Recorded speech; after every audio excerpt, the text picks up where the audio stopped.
Thank you very much, Herman Hallonsten. Our own Ben Webster. And he played a tune that I guess all Swedes in here get a bit sentimental from, because it's one of a very famous troubadour, singer, songwriter. He was active from the 20s to the 80s, and his name was Evert Taube, and this is one of his most beloved love songs. So shimmery was ever the sea, when we two strolled by the beach, and you let all my sorrows drown, darling, in our first kiss.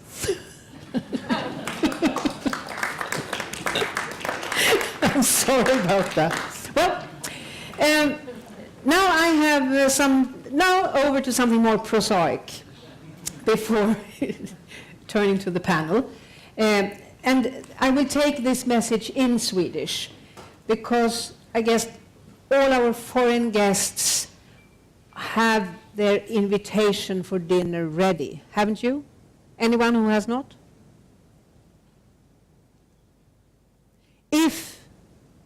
Okay, one. We'll come to that. Because I read this in Swedish anyhow, to get it absolutely correct. And I hope the translators can give us a hand. När ni registrerade er så fick ni ange vilka som ville vara med på middagen. Några har dubbelregistrerats medan andra har lämnat återbud. Så därför vill vi veta hur många vi blir. Jag ber er därför att kontrollera i deltagarlistan och kolla att uppgifterna om ert deltagande, om ni har något, att uppgifterna stämmer. Om inte, så var snälla och meddela detta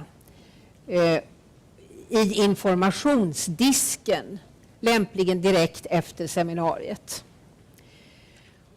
Om ni vill vara med på middagen men inte har anmält det i förväg, så anmäl också detta vid informationsdisken. Före fikat då.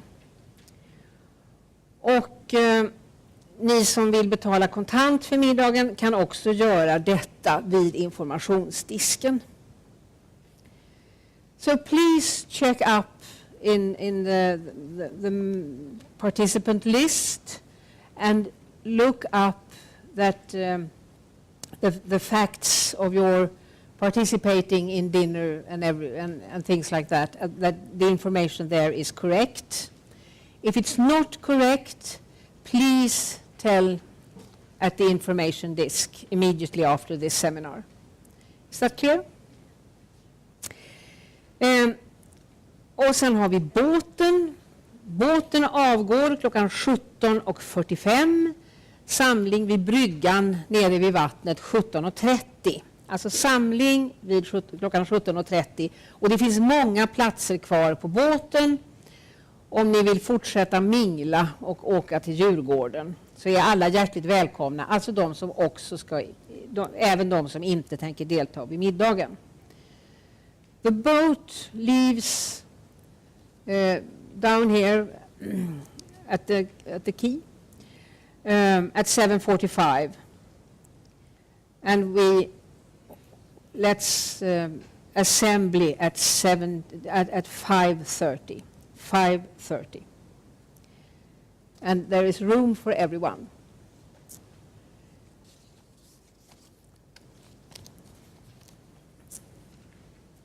Expansion of social protection in developing countries today. That's the title of this seminar. And the moderator, it's my pleasure to present Mr. Ronald Wiman from Finland. And Ronald Wiman is Development Manager in charge of Global Social Policy at the Finnish National Institute for Health and Welfare and External Senior Advisor on Social Development to the Ministry for Foreign Affairs. He is also Editor-in-Chief of the Global Social Policy web portal at THL. And speaking of web, if anyone would like to practice his or her lessons in Twitter that took place here earlier, you feel free to use Twitter, and I'll repeat the address then. #pension100 in figures. And the same goes for Instagram. But here we are not digitalized yet. We are analog, and we're all together in one room. So the floor is yours, and the panel as well, Ronald. Thank you, Ulrika. First of all, good afternoon to everybody, and I hope you took a cup of coffee after the lunch, but I'm assuring you that the panel will keep you awake this afternoon anyway. So first, I would like to thank the organizers under the leadership of Church of Sweden for generously providing us this timely opportunity to address an issue which has been long overdue, namely the right to social protection of older people and other people who are at risk, are vulnerable, or who have fallen into poverty. Sweden, along with other Nordic countries, due to their historical experience, might well be in a good position in raising awareness on the importance of social protection and social policy for development, for the materialization of human rights, to reduction of inequalities, and actually very much for promoting gender equality and the rights of the next generation, namely children. This session is sort of a global situation analysis and will also give a glimpse to the future. We have three pioneers, I would say, on the stage here. First, Professor Armando Barrientos from University of Manchester, who has been key researcher in producing the knowledge base for today's global discussion on social protection and development. I would like to say that his research has been highest academic quality, objective but not impartial. It's research with a vision and producing knowledge, pinning down the economic, social, political and ethical facts that speak for social protection for all. And Mr. Ramiro Ornelas, welcome, the former Director General of Priority Groups at the Ministry for Social Development of Mexico, one of the pioneering countries fighting poverty and advancing sustainable social development with extensive social protection programs. I would say that Ramiro is our anchor to the realities as a civil servant. And Michael Cichon, former Director of Social Protection Department at ILO, today continuing his service to the global common good as president of International Council for Social Welfare, Michael has been the lead figure in the global process that resulted to the Global Social Protection Floor Initiative. May I also, actually, we should have here a fourth pioneer, namely my countryman, Mr. Timo Voipio, whom many of you know very well. He happens to be in Zambia now at the meeting, yearly meeting of a social protection program Finland is doing together with DFID, Irish Aid, and UNICEF. So he has been systematically pushing the idea of social protection for all and the human rights approach to social protection in international organizations and in the donor community. So going to the business of today, just a little bit, three lines of background. In 2001, Sweden facilitated the production of a report of the Secretary General of the United Nations on social protection. The report was not even discussed at the Commission for Social Development. Last week, just a week ago, now 12 years later, UN General Assembly highest level meeting addressed social protection in the context of the forthcoming post-2015 Global Development Goals.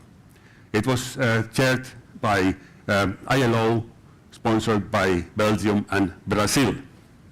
So what has happened between to make such a drastic change from nothing to the highest level at UN? Where are we? How it is going on, and what can we all do now? So distinguished members of the panel will facilitate our thinking on these issues. First, Armando will tell us what's going on in developing countries now. Then Ramiro will tell us how it has been done in practice. And Michael will paint a broad picture from policymakers' perspective and also give the perspective of the civil society. They will restrict themselves to 10-15 minutes, and then we will have time for a broader dialogue, and then they can fill in the gaps. So, Armando, please, the floor is yours.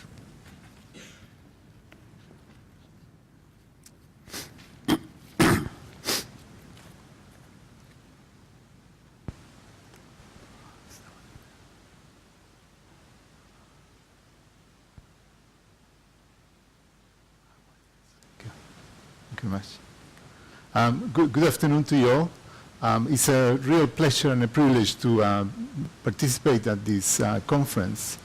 100 years of the pension in Sweden.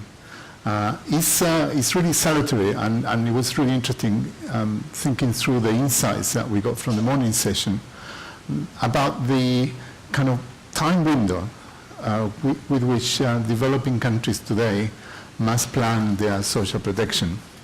I mean, 100 years is a very long time. And I guess in most developing countries, governments tend to work and policymakers tend to work with a much shorter window. I was at the 10 years of Bolsa Familia in Brasilia in June this year. And of course, you know, they were trying to assimilate the lessons of 10 years of that particular program. They were trying to think ahead and look at all the different options that were in front of them. They had the demonstrations outside. As you know, in June there were lots of the street demonstrations in Brazil. I guess if I had told them that they had to, on top of that, plan for the next 100 years, they probably would have jumped out of the window. But that is really the kind of the tiny scale that we're working with. And I think that is, if there is one lesson from the discussion this morning, that we all need to take on board is that. Basically, social protection institutions need to be established and need to be developed with a very long time frame ahead. My job today is to tell you a bit about the expansion of social assistance in developing countries. As you can see from the title, I'm going to focus on social assistance as opposed to social protection. Sometimes in debates and dialogues between specialists from developed countries and developing countries, we get mixed up in terms of what do we mean by this. In European countries, social protection includes both social insurance that covers contributory programs, usually pensions, sometimes health insurance, and social assistance that focuses on poverty reduction and vulnerability reduction. And what is interesting about developing countries in the last decade or so is that social assistance has expanded very rapidly. And my job is then to try to give you some insights into what has been going on there. Now, this graph shows the number of flagship programs in developing countries. And it basically is a cumulative of the starts of the different programs. We have a database at Manchester that collects information on kind of the flagship programs in each of the countries in the developing world. And you can see from there that there is a very marked increase from about 96, 97 onwards. And you can see the kind of the pace at which new programs are coming into stream is really accelerating. If instead of looking at programs, we had done the same measurement for people, the people who are participating in these programs, perhaps the rate of increase would have been even steeper than in terms of programs. I also wanted to show you this because it gives some indication of the kind of developments in the South. There has been a great deal of diversity and innovation in developing countries, and not all developing countries are doing exactly the same. As you can see, there has been, if I start from the top down, there has been an increase in categorical pensions, pensions paid to people above a particular age, who are mostly in poverty or vulnerability. As you can see, there has been an increase in those types of interventions. And if you look at Southern Africa in particular, South Asia, and South America, you will find that the number of these programs available has increased. The other category are also programs that are paid to specific groups of people, orphans and vulnerable children, children in general, and sort of family benefits. There has also been an increase in the number of these programs in these countries. There are programs which provide in-kind transfers of different types, for example, productive agricultural seeds for farmers in Malawi. That type of programs is smaller in terms of quantity globally, but nonetheless there is some change in there too. Then you have employment guarantees, which provide people in rural areas, unemployed, Heso household in particular, with guaranteed employment. In India, for example, the National Rural Employment Guarantee Scheme provides 100 days guaranteed employment for unemployed farmers. And there is another program in Ethiopia called the Proactive Safety Net Program that's something similar. And then you have perhaps the most significant innovation in terms of program design in developing countries, which are the human development conditional cash transfers. They are referred to in international discussions as conditional cash transfers, but the important thing is not that they are in cash. It's not really that they have condition attached to them. The important thing about them is that they focus on improving and strengthening human development in households in poverty. So this is why I prefer to describe them as human development conditional cash transfers. And you can see there has been an increase in the number of those programs, particularly in Latin America and the Caribbean, but increasingly in other regions too. If you put all these programs together, and let me say that these are just flagship programs. This is the number 160 something or other. These are kind of flagship programs. They are programs that are either very large in scale or that within specific countries they play a leading role in the expansion of social protection. Of course, most countries have a variety of programs that address poverty that could be described as social assistance. In 2002, for example, the Chilean government wanted to address extreme poverty, so they commissioned a mapping of social assistance programs in the country. And they found that there were 140 programs, partly programs, that addressed the needs of people in poverty. In countries like India or Bangladesh, the number of programs can top 80 or 90 quite easily. So here we're just focusing on the programs that to some extent provide leadership on the area of social protection. Now if you add the people in these programs together, our estimation is that globally there are between 3/4 and 1 billion people in developing countries that live in households where someone receives a transfer of this type. It's a very large figure, especially if you take into account the fact that the extreme poverty count for the world, the number of people living on less than $1 a day, is 1.4 billion. So if these programs were kind of reach the right people, then they are likely to make a very significant impact on global extreme poverty. Another 2 points might be interesting to put to you. The first one is that in some countries, these programs are very large. For example, in South Africa, 1 in 2 households, there is someone in the household that receives some form of grant, a social assistance grant. In Brazil and Mexico, around 1/4 of the population has someone in the households that receives some form of transfer. And Ethiopia, which is the country with the largest program in sub-Saharan Africa outside South Africa, the proportion of households that reach is around 10%. So they can be fairly large in those countries. What explains the growth in social assistance over the last 10 years or 15 years? I got 3 ideas, although there are perhaps more explanations that we can put forward.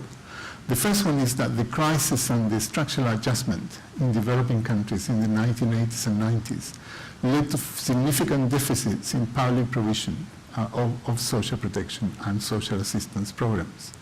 And that kind of deficit, which is recognized or was recognized in most regions, is a primary driver in terms of public demand for social assistance programs.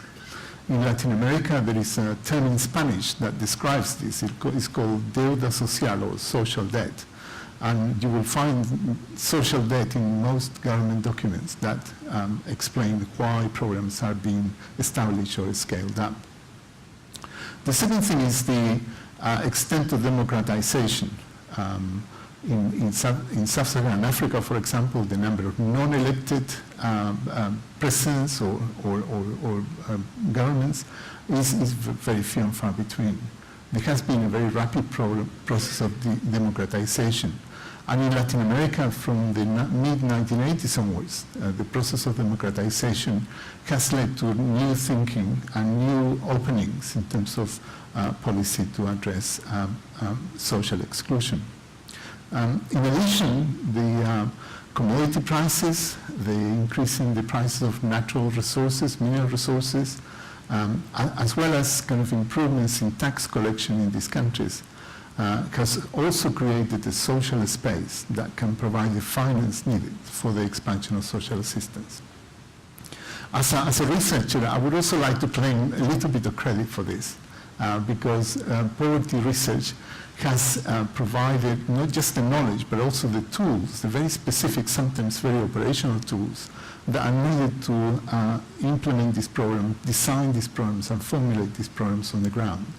So, for example, the view that poverty is not just about income deficit, but is largely multidimensional, that people are in poverty not only because they don't have income, but also because they don't have political voice, because they don't have access to basic services like health and education. It's something that has percolated from research on this area. The idea that we have to look at differences within people in poverty, that is, not all people who are in poverty are on the same level, that there are people who are in extreme poverty, people who are in moderate poverty, people who are vulnerable. The kind of tools to be able to draw out from household survey data some kind of ranking of people in poverty has also been quite important. And I guess in terms of program design, the emphasis on incentives as much as the income effect of transfers. How can programs generate the right incentives, for example, for families to send their children to school or to have access to health care? So those are kind of developments that took place first within poverty research that then help formulate and help implement programs on the ground. I'm very I'm very kind of pleased to say that the time lag between research to actual policy formulation in the area of social protection is becoming shorter and shorter. For example, the extent of evaluation of anti-poverty programs that is going on. I'll say something about effectiveness, because these programs on the whole have been effective. Of course, there is a great deal of variation from country to country, from program to program. But I wanted to show you something in terms of the initial impact of a program in Mexico that probably we're going to hear more about later on, because it's the clearest measure, the most precise measure we have in terms of the impact of the program in poverty itself. In 1998, in Mexico, a program called Progreso was introduced. That it was introduced in the most deprived states in Mexico, and the idea was to provide transfers in cash to households, conditional on children being at school, conditional utilization of primary health care. The program was planned in 1997. That is, there was a planning in terms of which municipalities to target within those municipalities, which households should be participating in the program. But because it was difficult to implement it at once, there were some municipalities that were incorporated into the program very early on in 1998, and others that didn't come into the program until the end of 1999. And that, almost a quasi-experiment, provides us with a very good indication of the impact of the program, because you can compare the people who had been planned to participate in the program, the ones that join first and the ones that join afterwards. And it's a very clear kind of measure of the impact of this program. As you can see, we focus on the reduction of the number of people in poverty. That was 17.36%. It's a very significant reduction. Most important of all is the reduction in the poverty gap. That is the gap between the consumption of households in poverty and the kind of minimum level of consumption that was defined by the government. And that was reduced by over 1/3. And then, of course, if you give much greater weight to people who are the poorest, so if you multiply the poverty gap by the poverty gap itself, you get a measure that is much more sensitive to the needs of the poorest. And the reduction in that poverty gap square is even larger. So the conclusion from this is that governments can use these programs to make a very significant effect on poverty in those countries, and I guess globally we can use them in the same way. I also wanted to say something about the challenges that developing countries face. Of course, the challenges are much greater in low-income countries because there is much less capacity to implement, to formulate, much less capacity to finance programs. And perhaps it's less in middle-income countries like Brazil, like South Africa, that have much stronger state institutions. So it's important to have an idea of the challenges that these countries face. The first one, I think, is to do with the institutionalization.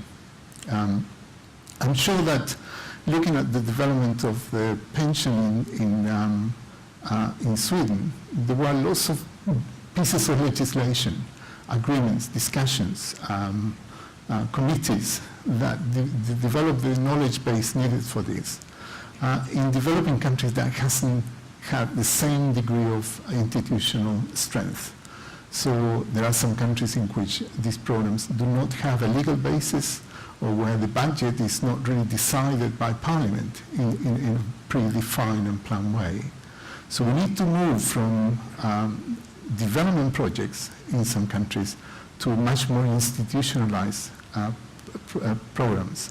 And this goes back to my first starting point of the 100 years of pensions in Sweden, because what we're doing here is not necessarily a development project.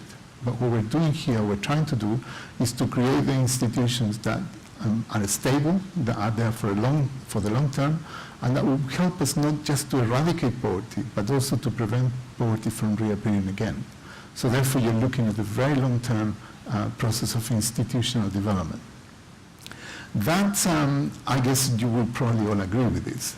but it's actually really hard to do in low-income countries which are very aid-dependent, and perhaps where donors have a very important voice in how governments are organized.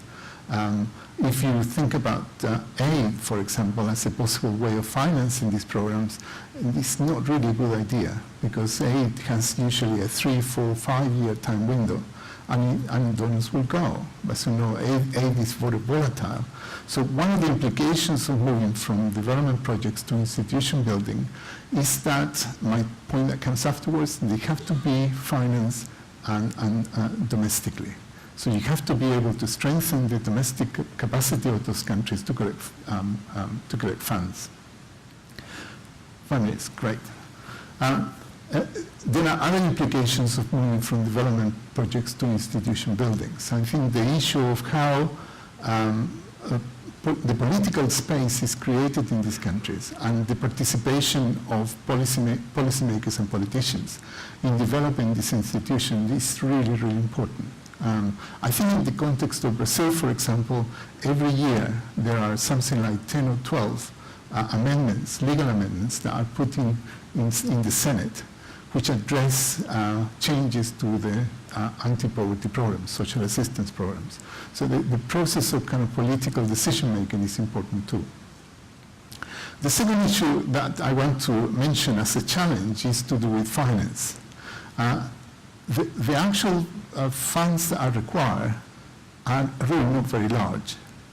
And if I could exaggerate it slightly, the problem about the expansion of social assistance in developing countries is not one of resources, necessarily. That is not really the primary reason why developing countries don't have social protection institutions. If you look at what different countries spend on social assistance, you will find that it is within the range of 1 and 2% of GDP. That is 75% of all countries that have this data spend between 1 and 2% of GDP. We're not looking at kind of massive injections of funding or massive redistribution. That is not the objective.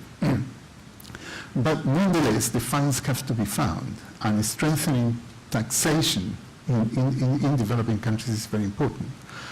For example, in many countries that have expanded social assistance, have done it on the basis of specific taxes. In Chile, for example, when the social protection and health provision was expanded, it was done by increasing VAT from 18 to 20%. Actual consumption taxes come up quite a lot in many other countries. In other countries, it's done through other forms of taxation. But making the link between increased taxation and social assistance expansion is really important. Sweden developed its social protection institutions on the basis of personal income tax. That was very effective in the context of the conditions that you had. I was reading, for example, that before the 1913 pension, the personal income tax had already been developed in Sweden. Most developing countries have a very different approach to taxation. Personal income tax is very small as a proportion of total tax collected and GDP. So most of the funding from these programs comes either from natural resource revenues or from consumption taxes. And that improves also fiscal inclusion. So it's important that people in poverty pay taxes, although looking at it from a personal income tax doesn't look very good, doesn't sound very good, but it's important to do that. It's important that the programs increase economic and political inclusion. Political inclusion is vital. This is another kind of dimension of this moving from development projects to institutions. The political participation of people in poverty is really important to be able to generate the sustainability for these programs. And many of these programs do this in very specific ways. For example, requiring that those that participate in the programs are registered for elections, that they have an identity card, that they are registered in the electoral register. So there are issues around finance and politics. And I would say that of the two, the politics is perhaps the more interesting and the most challenging than the finance one. Yep. 1 minute, yes. Finally, the other issue is that social protection is not enough, and we heard this right at the end of the presentation this morning. You need to have basic services, you need to have growth and employment opportunities. So you need to have some ways in which social protection can contribute to that process. Okay, so those are challenges for developing countries. I leave them in there. They're exactly what I said. Okay, Nisan, thank you.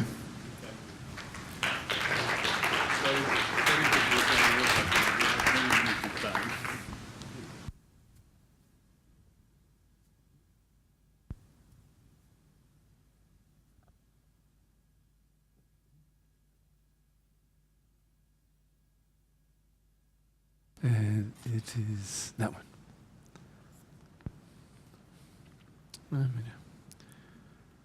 Thank you.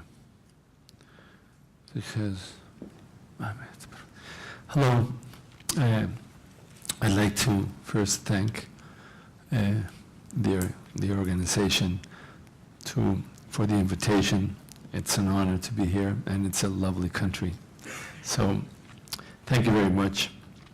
I'm from Mexico City. I'm going to try to not trip speaking in English because sometimes I forget some words. So if I say something in Spanish, don't worry. And I'm going to be very careful with timing because as I see, I'm not going to finish. So I'm going to focus. And first, I'd like to some comments on what you have just said. And taking Mexico as a developing country, I think when you talked about planning for the 100 more years now, it's hard for a country that is in developing to make plans that are very long plans. And yes, political issues are very important. We in Mexico have 6 years of political changes, party changes, and so every 6 years we sort of like reinvent our country. So it's very hard to have a long planning. And so this comes into what happens when you operate, when you have to go in and put the programs in place and work with the programs and have things done. It's very hard because you have a very short time to take political and budget planning and take those into a reality when you are working down the ground. And I'm going to put in 2 big blocks my presentation. I'm going to talk about some general concepts in Mexico and how social budgeting and the expenditures we have done in Mexico, and then I will be talking about specifically pensions and how this has been going on in Mexico.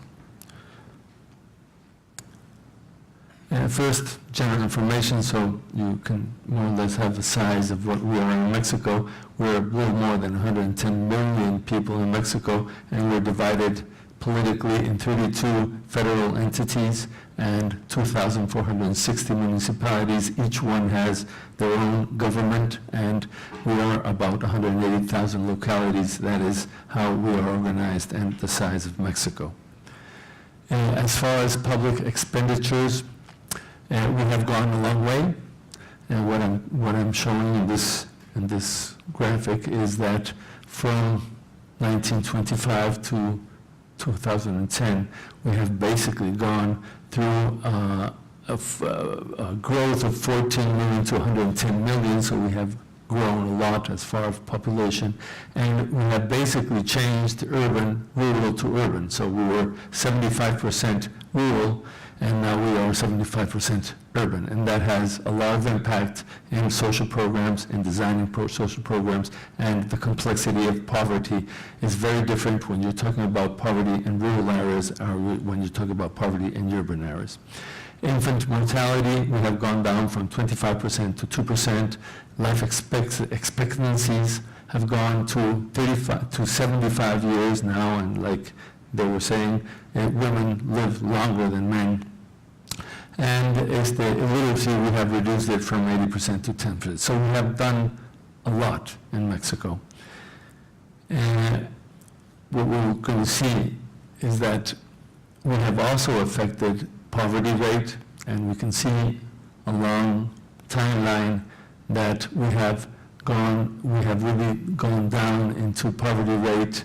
But what is important, and this is a 2006 graphic, what is important is that from 2006 to 2013, we have not been able to keep going down. So yes, we came down very important with programs and investments, but we have not been able to get these things further down. So we are in a very, sort of like a non-active state as far as keeping on with poverty. And this has to do with growth. Mexico has been growing in the last 15 years no more than 3.5, 4%. This year we're going to have a terrible growth. We're going to grow about 1.5% in this year. So this is one of the major reasons why we have not been able to keep on lowering poverty in Mexico. How we are organized as far as social programs, what we do is we do building blocks. So we have many programs in Mexico, and these programs have specific objectives. Like you already know, Oportunidades is the biggest program. It is a cash transfer conditional program, and that started, like they said, in 1997. But we have grown with many programs. We have programs that are specifically targeted to people who do not have enough to eat. We have programs that are targeted to some geographical margin locations. And we have specifics like 70 and more that are attending the elder people. And what we do with these are focalized programs. They may not be a conditional cash transfer, but they're focalized. They go to specific group of persons and vulnerability. But we are based on what are basically basic infrastructure, where we have programs that will be building basic infrastructure, water, light, and that sort of infrastructure. And then we go with food distribution and local development. These are cross programs that are not focused on a group of people, but they are focused geographically. And then we build on top of those, focalizing specific groups of people. What has been going on as far as the equality in Mexico? Well, as you can see in this graphic, not much has gone. What I want to have you take care of is, in this part, we are there's a comparative with England and Spain, and as you can see in Mexico, we have not been able to grow on equality. We still have a lot of unequal income in Mexico, which is having effects on the poor and the group of the poor. And this is because we have limited access to some of the public programs. Still, there are groups of people in Mexico that do not have access to different programs, and we also not necessarily have focalized gasto, expenditure from Mexico. We can see that in the next, in this graphic. Here, what I'm showing are the different programs that we have in Mexico. We have many programs, and the big bubbles are the very big programs with more expenditure, and the small bubbles are the ones that have the less expenditure, public expenditure. I am basically, as you can see, the big bubbles are basically in energy. No, we have a lot of expenditure, subsidiariedad, we say in Mexico, for gas, electric. No, basically that's what a lot of expenditure from the government is going, and education, basically education and health. Programs, social programs, as you can see here is Oportunidades. This is progressive. These are that are very well focalized, and we have Oportunidades. We have 70 y más, which is for elderly people, and we have some basic health programs that are targeted to poor people. And we have this part here, which is the pensions that are contributive pensions, and they are basically used by people who have more income. So this is what is happening today in Mexico, and we have to work in changes in the new administration government, trying to bring down subsidies, gas subsidies, which we have a program that is going every down, so that these subsidies can be better focalized and in social programs. So the basic role that we are using in Social Security is trying to guarantee the minimum income. That's basically what we're trying to do. So we have our line of poverty line, which we have perfectly defined, and every program is being targeted so that we do not fall behind under this line. But we also are working in avoiding that somebody who has an income and goes into retirement because they do not have a pension, they come down to the poverty levels and affect the programs and their income. This is one of the big challenges that we have in Mexico. We are getting very old. No? We right now still have a lot of working power with people, but we are rapidly getting very old. Today we have 10 million elder people, and by 2010 we're going to be around 36 million people. There are going to be more elder people than people from 0 to 15 years of age, and that is going to change not only the economy but also the kind of budget needed for social programs to keep giving their benefits. We can see this is this aging. We're in 250. We actually have the cutting line from 70 up and 60 up they are more or less they're not 50-50, but they're very alike. But this is one of the decisions that we are making in Mexico. The program that we are working with, pension program, have been targeted in this part, 70 and older, but now apart from this year, we are taking half of the 65 and on, and so we are actually going to give the pensions to people, non-contributive people in that sector. In Mexico today, as you can see, we have been in pension coverage, we have been very, very late. Basically, from 2007 and on, we have doubled and tripled the investment, social investment, basically directed to pensions. And now we are going to a universal pension modality in Mexico. How we're doing this? We're doing this taking a step, which is a social protection, what we call a solidary pillar. And what we're doing with this is giving this basic pension to everybody so that we can guarantee an income. And then we have an obligatory saving retirement, which is working in Mexico since 1950. And we have now opened some voluntary retirement initiatives that can help people have a better life in elder age. Now program 65 and more is a much bigger program, which needs much more money to have to be able to have the future guaranteed. We are giving 550 Mexican pesos, which is around $40 US, that elder people receive every month. We have a structure so that we can give money cash transfer. It is basically a cash transfer program, but more or less about 60% of the people in Mexico still receive a cash transfer in money. They are receiving paper. So we have a lot of operational costs that go out to find the people and give them basically with the money in a big case, and what we do is give them the money to do that. We still have 60% of that And obviously, we're still working on a universal health service, which we already have, and what we're doing is making it with better services.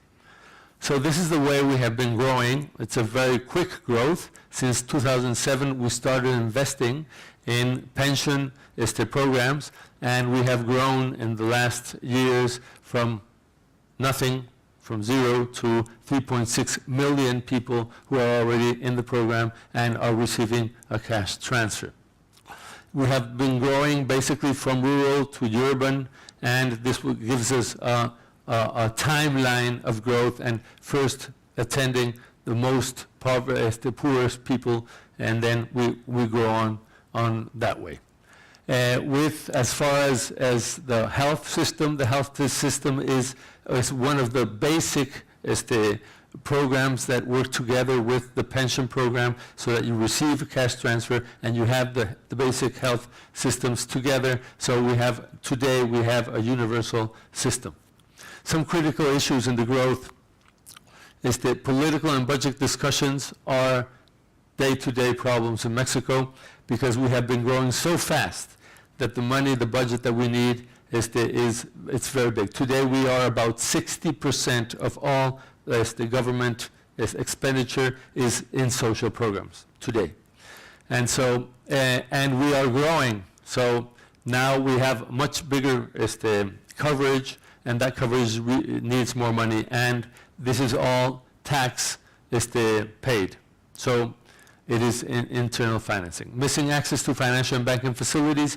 Today we have 60% of people who cannot go into a cash, there's no banking system, there's no cash machine, there's no communication, so we still have a lot of geographical space where we do not have the basic systems to be able to have cash transfers and the ability to get people with their needs and get their needs done. Multiple beneficiaries database integration. We still have problems in Mexico because our pension program will make their own database, and then we have Oportunidades with their own database, and then we have the elementary programs with their own. And so what is happening is that we have cross programs. There are people who are receiving more than one program they should not be receiving, so we have that kind of issues.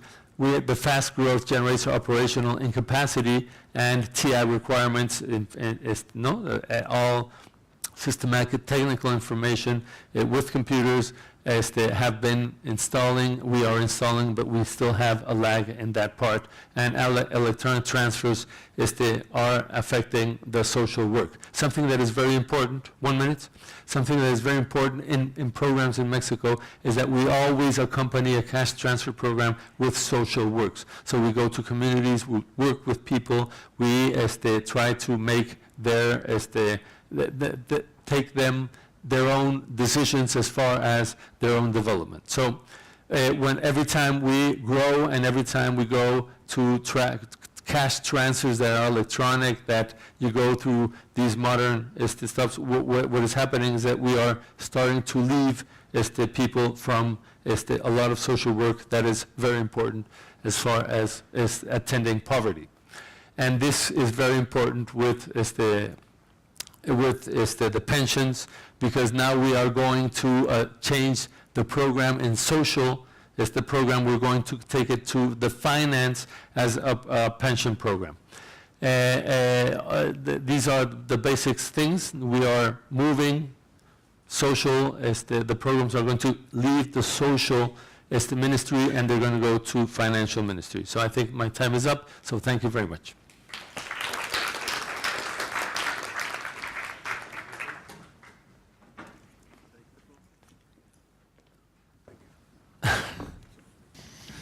It's okay.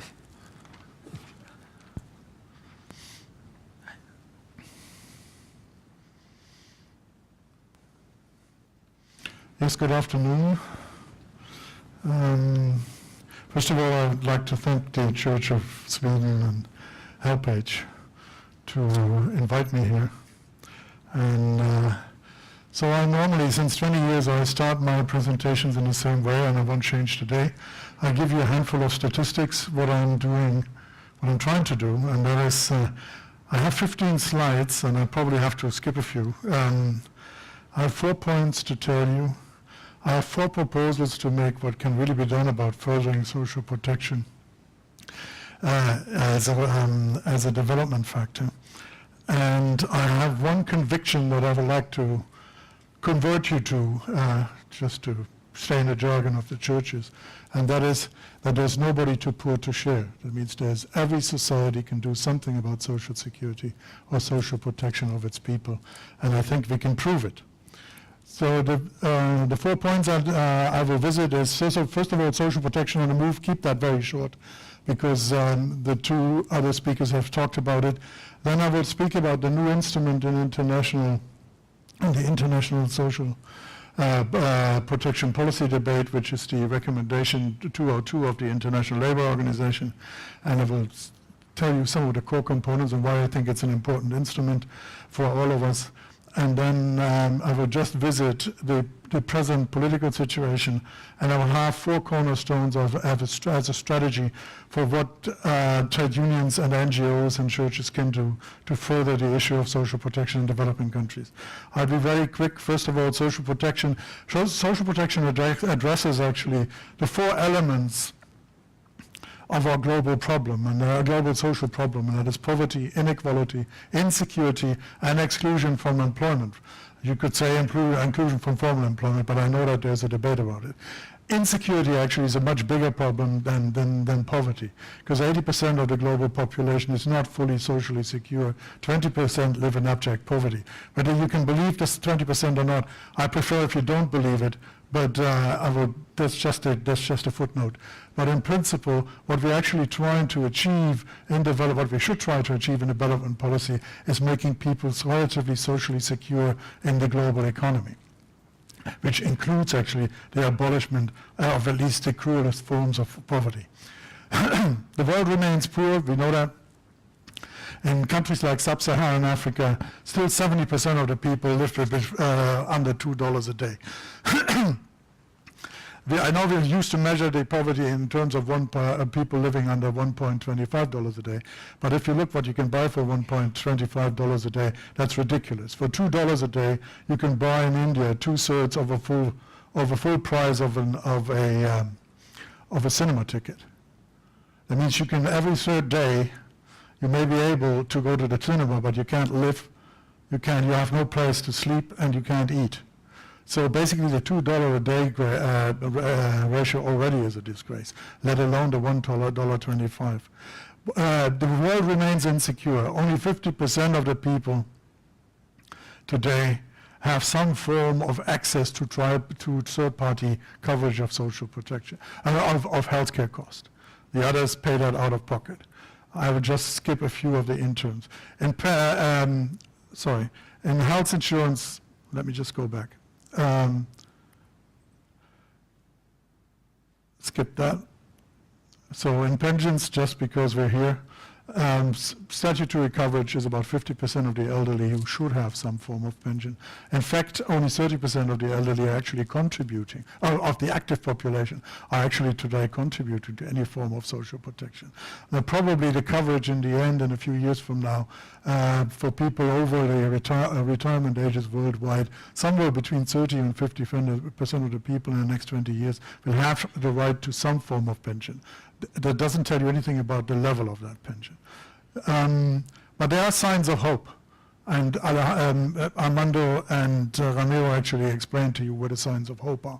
The real revolution in social protection comes from the global south, and some of it is due to the cash transfer programs that you see. But cash transfer programs are not revolutionary in itself. They're basically old social assistance type programs that have been around for 100 years or more. But the consequent development of those as a development tool, rather than just be a handout tool, is probably due to the global south. And what we see today, the coverage of these programs is increasing rapidly. We have countries like Ecuador, where we would say at the moment around between 60 and 70% of the population are covered by some form of social transfer. And the overall cost is in the order of 1% of GDP. I hand out these slides to you, so you don't have to remember what I said, or it's impossible to go to visit all the details in, 15 minutes? I do my best to catch up. The social protection floor recommendation. Basically, as a consequence of the crisis, and if you look back in history till 1930 or to 1920 or 1910, the real pushes in social protection, the real development jumps always came in a time of crisis. In the 1930s, Great Depression, after the World War, and to some extent, what we think that the UN and the UN agencies got together and said we need to do something about the social insecurity in this world is a consequence of the global financial crisis. And one of the outcomes of that, sort of what I call the fragile consensus on social protection that we see in the international development discussion, is the recommendation 202 of the International Labour Organization. The recommendation is an international legal standard which doesn't have the same power as a convention, but it basically means that the 184 member states of the ILO actually recommended to their governments and their legislative bodies to have a minimum level of social protection, or aim at a minimum level of social protection, and build on that minimum level, which we call the floor, an extension strategy. So you want to increase security on the bottom, on the basis, on the foundation of a social protection floor. And the social protection floor contains 4 basic elements, which is income security during childhood, adulthood, and old age, and access to a set of of goods and services that constitute essential healthcare. The global community has agreed that this is possible, which is, for us, we couldn't believe what we got when we negotiated this in 2012. Basically, there is an instrument, a global instrument, which says recommends to all 184 member states of the ILO, which is not the whole 190 of the UN or 195 of the UN, but it's a sizable number. Out of the 200 states in the world, we said, look, you can do something. And this is what you aim at first: basic income security for children during adulthood and during an old age. And you would have to have some minimum level of access to essential healthcare. So the trick was, and I know that there's always some criticism as far as international standard setting is concerned, the trick was to toe a very fine line between being prescriptive on the international level and being flexible at the national level. So the actual levels of that, these things are security. These levels of security are defined as guarantees. They're not defined as benefits. They're outcomes. Basically, it tells the countries, no matter what you do, whether you use social assistance, whether you use universal systems or social assistance, social insurance systems, or you build them all together, the outcome has to be that everybody who needs protection has access to that protection, no matter from which system. And the level of that protection is actually due to the national negotiations between the workers, employers, as we're in the ILO, there's no surprise, but also representative of people that are concerned. It's the process that's really important in this context. It's not just, there's not a prescription or a uniform level. Nobody can do that from the 9th floor of a building in Geneva or from the Palais des Nations in Geneva. You have to say what we want to see is a process, and all countries agreed to that. 5 minutes? Can I ignore that for?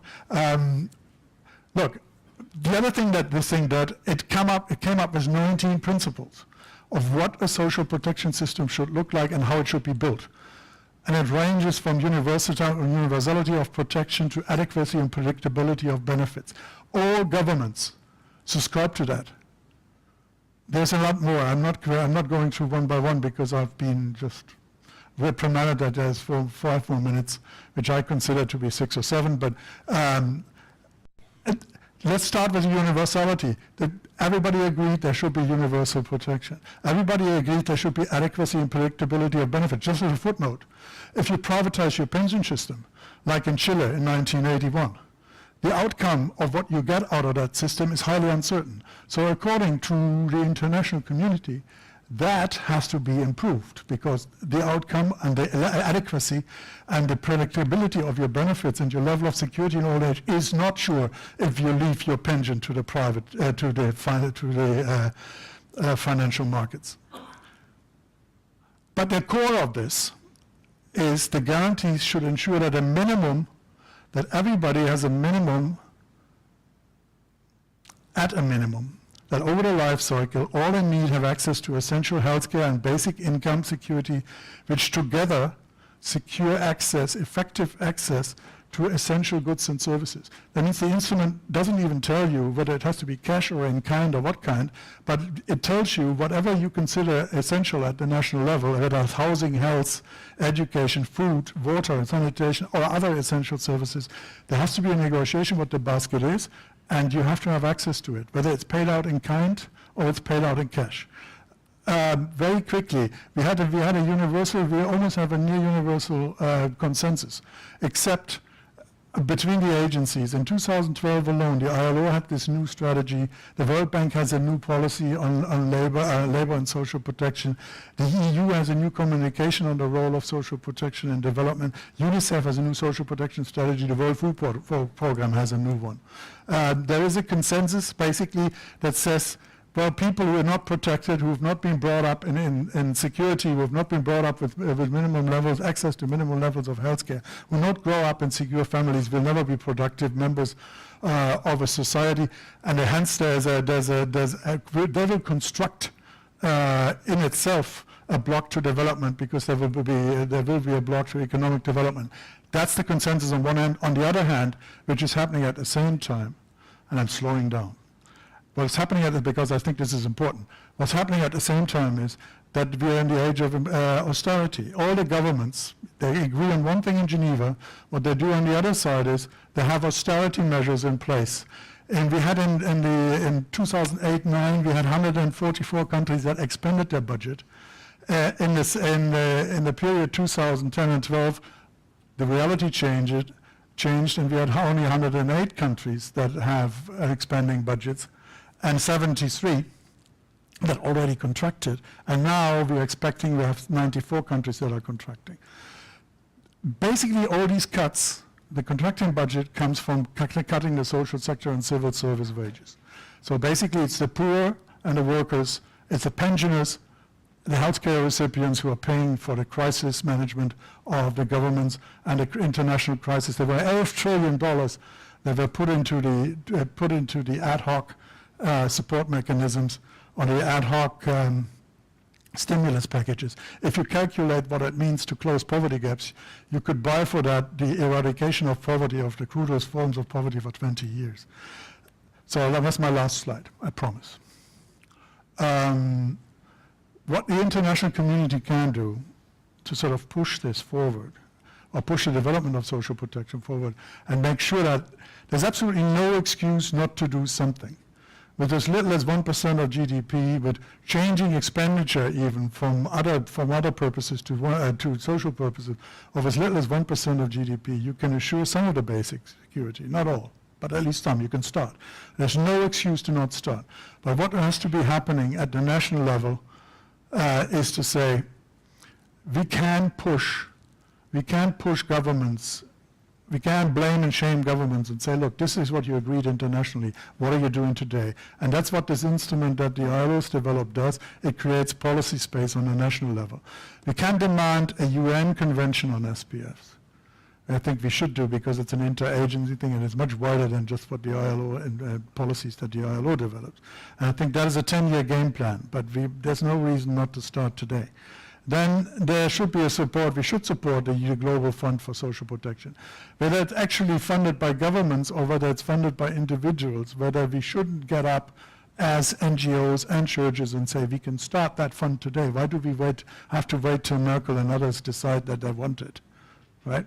So we can start today and say, look, we can put something, all of us who are socially secure can do something to fund that fund.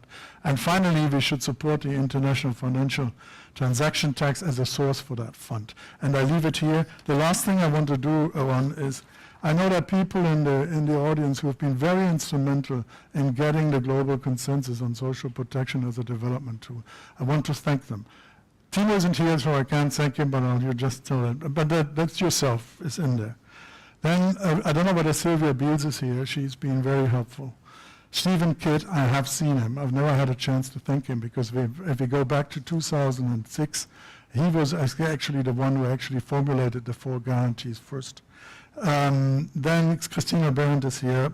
Ron, I mentioned. Armando, with his research, helped tremendously to get that concept of an international instrument of basic security, basic social security sold to everybody. And Charles here has been one who's still very active in getting the international NGO community united around the concept, and he does that very successfully. I'm sorry if I forgot anybody because my eyesight isn't good, so I can't see up to the last rows there. So, but I would like to thank you, to thank these people, and I thank you for listening. Thank you very much.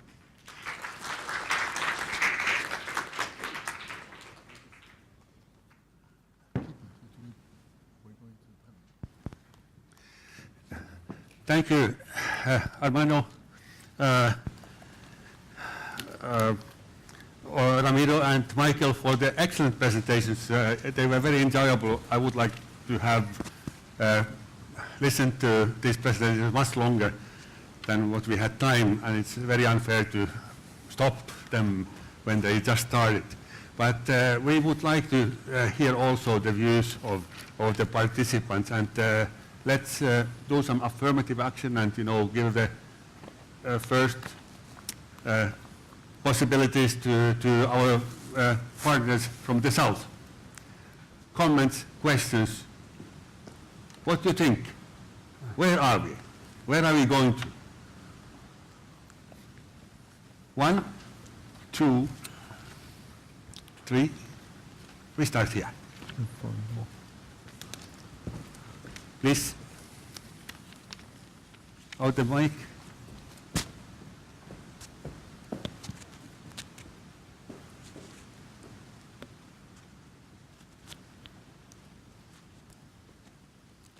Thank you, gentlemen, for such wonderful presentations. The first question I have is to Armando. I think it's in regards to some of the challenges that countries in the low-income area, low-income countries face. My name is Maria Noma. I work with the Africa Platform for Social Protection. I think one of the challenges that we see across the continent is that of, I would call it genuine fear in the implementation of social protection programs, particularly in terms of financing. And I think many governments realize that once they institute social protection programs, particularly social assistance, cash transfer, then it's going to be impossible for them to withdraw the programs in case they do not have the budget to support it. And so you find that that's one thing that's really holding governments back from doing that. And when they look at Europe and they look at the cuts in expenditure, as Michael has mentioned, when they look at the budget cuts, particularly for social expenditure, then they honestly do not want to put their money into those programs, the little they have, because they are worried about what will happen if they cannot be able to finance them. And then maybe you could give a comment on that in terms of how do they then overcome that kind of challenge that they have. Then in terms of for Michael and the presentation that he has made, I think we've had an experience with the Global Fund for Malaria, TB, and HIV in Africa. And I don't know whether it's a similar model that's being proposed for social protection. But then when the Global Fund for Malaria, TB, and HIV was introduced, then some countries did not have the capacity to be able to run the programs as was expected, and the amount of money that was coming in. And there was misappropriation of funds, whether deliberate or not deliberate. And for that reason, in some countries the funds were withdrawn. And that meant that a lot of people who are on ARVs then did not have any other support. And I would advocate that countries, in low-income countries then, are able to find their own resources within the country, domestically find their own resources to run the programs, rather than have a global fund that if then is withdrawn or doesn't come, then they find themselves in a crisis. Thank you. Okay, thank you. We take all these four which I saw, and then the panel will respond. The second was up there, right? Okay. I'll leave it this for you. Okay, just let's go in order so that we don't lose time for.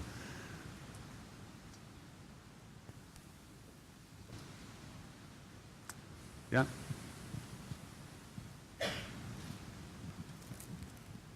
And keep the comments short so that we can go through all it before. Yes, Please. thank you so much. It was very useful and enlightening, and to learn about all the research and what the presenters presented. Just a couple of quick points. I think one thing to highlight, which is greatly being missing since morning in this particular conference, is gender. And if we notice so far, all the presenters of this conference have been male, and I really hope that the organizers please make a note of it, that there hasn't been a feminist perspective on any of the things so far being talked about on social protection.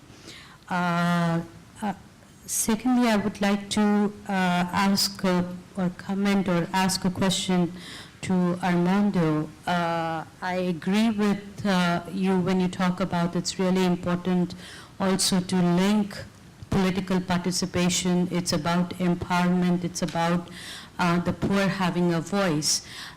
This becomes tricky, and it pushes then in terms of state obligation to citizens' rights, because like the example you gave in terms of registering voters, that's a political right which only citizens have.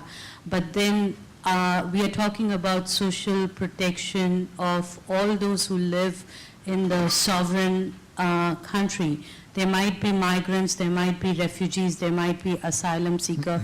They may not have a right to vote, but they have a right to social security. And so how do you develop definitely a voice and political participation in governance processes of these vulnerable groups? That might be something to think about. Thank you. Then we had, yes, please, and then.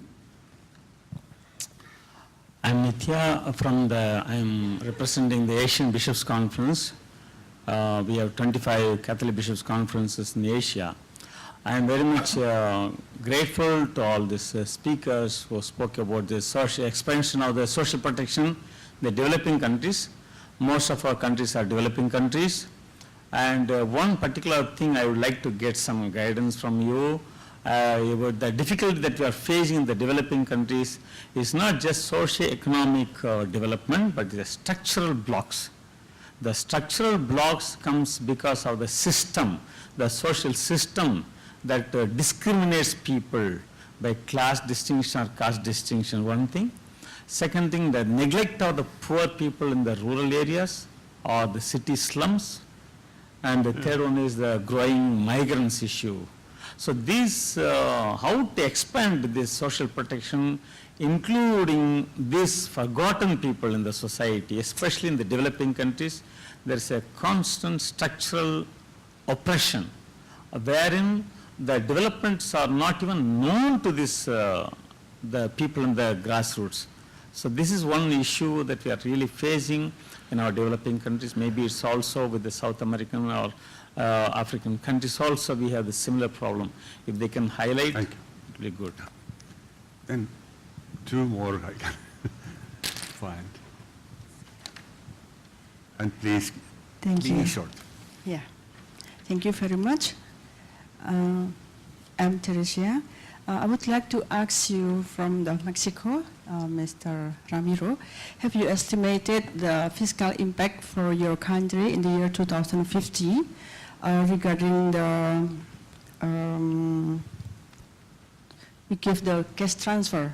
Now you give to the 3.6 million, but your presentation stated that the poverty in your country year 2010 is 13%.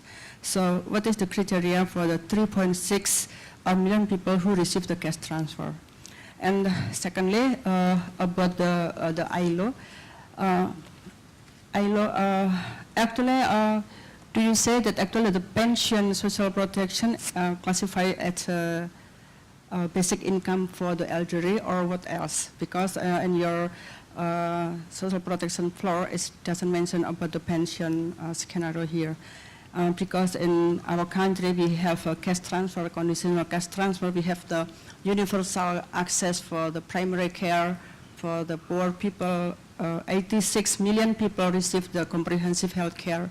So do we have already have the social protection in my country? Thank you very much. Still the one there.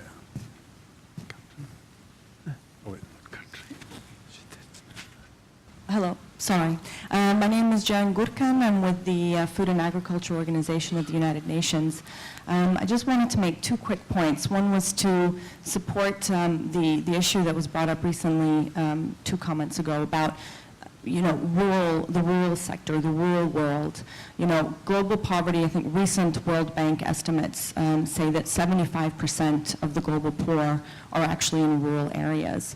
And I think a major challenge for social protection, expansion or coverage is how to actually link this better to poor people in the rural areas. And I'm wondering also whether a second point is, so if we can have some kind of update on the social assistance expansion and whether or not that actually covers the rural areas or not. This also has to do with institutional building. Institutions in rural areas are often much weaker. And then my second point is whether or not there's a tension between the expansion of social assistance in developing countries, which is arguably born from a safety net sort of model, and whether or not that actually has a tension with social protection as a social investment. So maybe if we could touch upon issues of graduation and moving people out of poverty and not seeing them back there again. Thank you. Oh, thank you. I still have one more here, which I have omitted. Sorry, I'll try to be short, but one dimension that has not been mentioned with regard to policy space, the Indian Food Security Act 2012 is challenged by the World Trade Organization as impacting on production and price building. So we do see many policies that may have been chosen so far that are challenged and constrained by different kind of international trade policies or other treaties. So what is your response to that? Because there will be many forthcoming challenges with regard to constraint of policy choices and spaces. Thanks. Okay, thank you very much. We could go on, but I think we just have to wind up. And so let's go in the order. Michael first. So your comments, and maybe also you can give your final policy messages at the end of your comments. My final... for this session. I thought I had given those, but my final... okay. But I'll give my final message in the end. Okay. But I'll address 1, 2, 3, 4, I think. And I do hope that some of the others will take some of the other questions. So if one is left over in the end, you may refer back. First of all, the Global Fund, malaria. First, what you hear tomorrow from Magdalena Sepulveda, who's actually one of the authors, she's the UN Special Rapporteur for Poverty and Human Rights. She's one of the authors of the paper on that fund proposal. I don't think there's universal consensus among the international agencies and civil society how that fund should look like. But basically what I prefer to do is fund the actual build-up of national social protection systems, invest in people, invest in infrastructure, invest in building the institutions, not necessarily financing benefits other than for maybe an introductory period it has clearly a tapering away of international support. You can't build a national social protection system on the drip of the international community. It's simply too big. That fund would have to be too big. But basically what you can do is you can finance these investments. And as I said, they don't have to come from governments only. I think I would challenge the churches and other organizations and other NGOs that we could start tomorrow by doing something. But if you build up in the knowledge and the intelligence that is needed to build up these systems and do your homework and do social budgets and train people to actually argue with the Minister of Finance, that is something that we can invest in internationally. It's not terribly expensive, but it needs some global funding on a permanent level. So I don't think that keeping them on the drip for a long term is a development perspective. Then very quickly on the issue of gender, well, the social protection floor, as I read it, the primary beneficiaries of the social protection floor are women. Without stating that in every line, it's very clear that if you guarantee income security, that those people who are most income insecure are women, and they hence, by conclusion, they are the ones that most benefit from it. Without necessarily having the words in there, I think the biggest beneficiaries in these are women and girls. Well, there's a structural block, a development block in many societies, which is not coming from financial constraints, but simply from the way the society is organized, their values are, and there's constraints to voice to certain groups of peoples due to discrimination. Yes, but if that's something that largely nobody else other than the society can change. But if you have to make sure that if you want to give voice to people, they need to be physically fit and socially so secure that they are free enough to voice that voice. And they don't fear the risk of consequences if they put up their voice and speak against discrimination. So making them socially secure or sort of more socioeconomically secure is a big contribution, creates a big prerequisite for actually creating voice. Then I have one, as far as I would see, there's no contradiction. This is the question number 9 in my counting, on the expansion of social assistance versus the expansion of social insurance, I suppose. It's what you meant when you mean other systems. Basically, income security can be achieved by different groups in a society by different means. I think we should go away from that warfare. It can only be one of social assistance, tax finance, or it has to be social insurance, and it has to be. There is a role for both, and they can be conjugated in a way that there's not too much waste. So I don't think, and each of them is social investment, is investment in people, not just social insurance. So that's how I see it. I think I take that as my share of the question. The real policy message that I have, and I know now that I won't have a chance to say that tomorrow, there is a huge, the UN development goals, whatever you think, this is my final message, right? The UN development goals, whatever you think of them, we may fail on as many accounts. They've achieved one thing. They've achieved an element of global governance, because all countries write, or there's more than 100 countries that actually write reports on their state of implementation of Millennium Development Goals.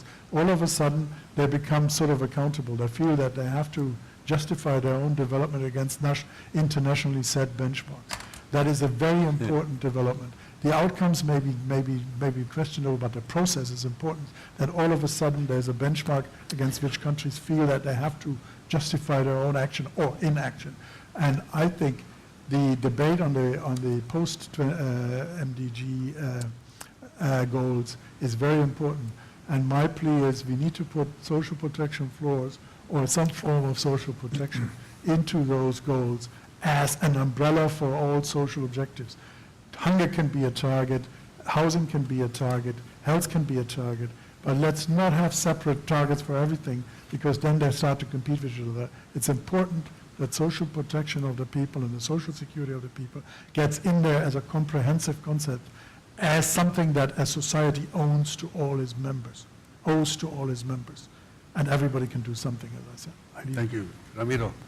Okay, I think many of the questions are always heading to budgets, no? I can say a couple things about budgets. Yes, there is a real fear for governments as to grow programs, to change programs, and that is because of the budget concerns. But there are four things that I think have to be taken into account.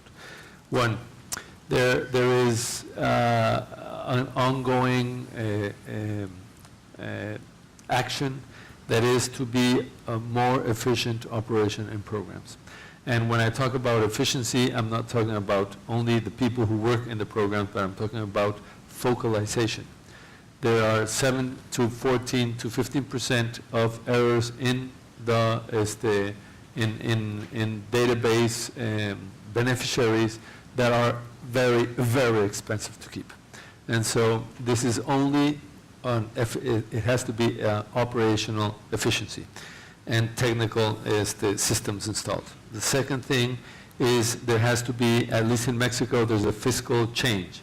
There's the fiscal income has to be changed. There's not enough income, and the government has to make the changes, the law changes, the constitutional changes, so that we have an income for the government that is completely different from what we have today. The third thing is that, yes, we have to go to long-term planning. Long-term planning has one problem, and it's called political planning. We can't go more than 6 years because our political constraints are for the political administration that is in place. So we have to break that. And yes, the institution, that is part of the things we have to make stronger institutions that are able to cross political administrations. That is the base. If you want to be able to medir, ¿cómo se medir in English? To measure. If you have to measure the institutional stability, the only thing you have to ask is what happens from one administration to the other. If the institution is capable to go on, have their own planning and their execution and things in place, then I think we're in the right track. And only one more thing that I would like to say is that one of the big problems that governments have is coordination with their different institutions. So we have health, which has a lot of budget, that is doing the same thing that we're doing when we're outside talking about people. And this is a very expensive thing. We've got 2, 3, or 4 people in the same place doing practically the same thing. So I think that, governments have to look at these specific points so that budgets and long-term programs can be a realistic future. Thank you, Ramiro. Thanks a lot. My two colleagues have already answered most of the questions. I'm going to just make 2 points. The first one, to reinforce what Michael said. There is a role for international aid in supporting the expansion of social protection in developing countries. That role is not to provide the funding for transfers. That is really not going to work. It's not going to work for aid agencies, it's not going to work for the countries concerned. There is a really important role for international agencies, as Michael said, in trying to overcome the initial kind of barriers to the introduction or scaling up of social protection. You need information systems, you need registration, you need capacity building, you need social workers. All of that is a very important role for international aid there. And I'm really expectant to see what Magdalena is going to say tomorrow on this, because that is where I think the balance should be. The second point that I wanted to make is something that cuts across several of the questions that we have. Perhaps I hope it doesn't show you if I say that social protection is not a development policy. This is the point about building institutions for the long term. If you were here this morning, Sweden is developed their welfare state starting from the flagship of the universal pension. When at the time 80% of the population lived of agriculture. Now when Sweden developed, they didn't dismantle that. and put it away and throw away. It's still here, right? So social protection has something to contribute to development. It has something to contribute to women's empowerment. It has something to contribute to the kind of structural blocks that many countries have. It has something to contribute to the reduction of discrimination and for example, the caste system in India. But it's not the primary instrument or policy to address those ones, right? It has a very specific role, which is to eradicate poverty.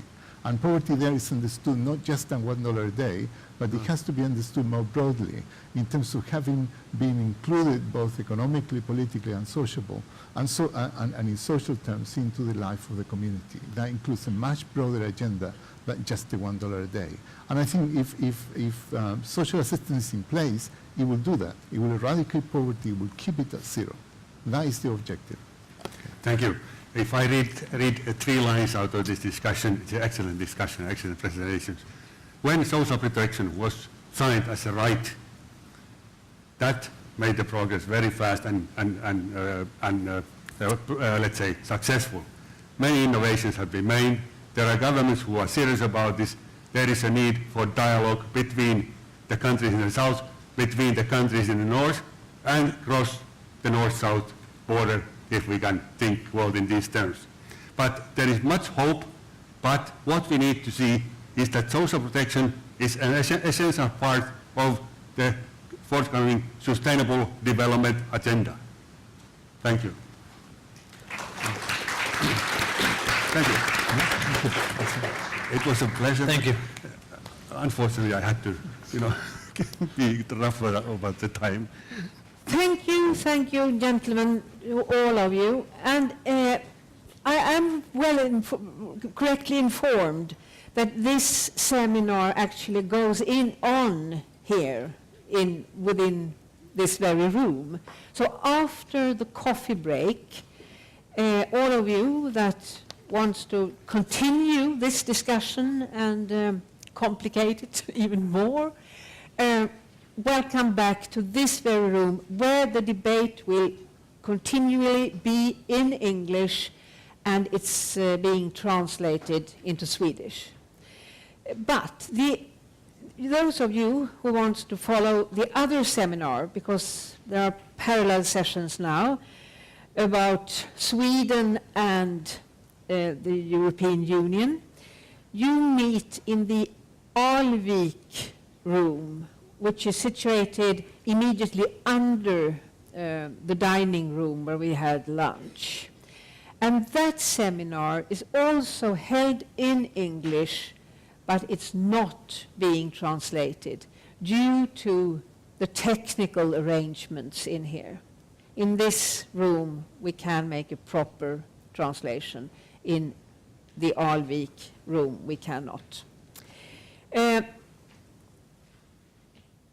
I guess that's about it. But you should not go unawarded or poor from here.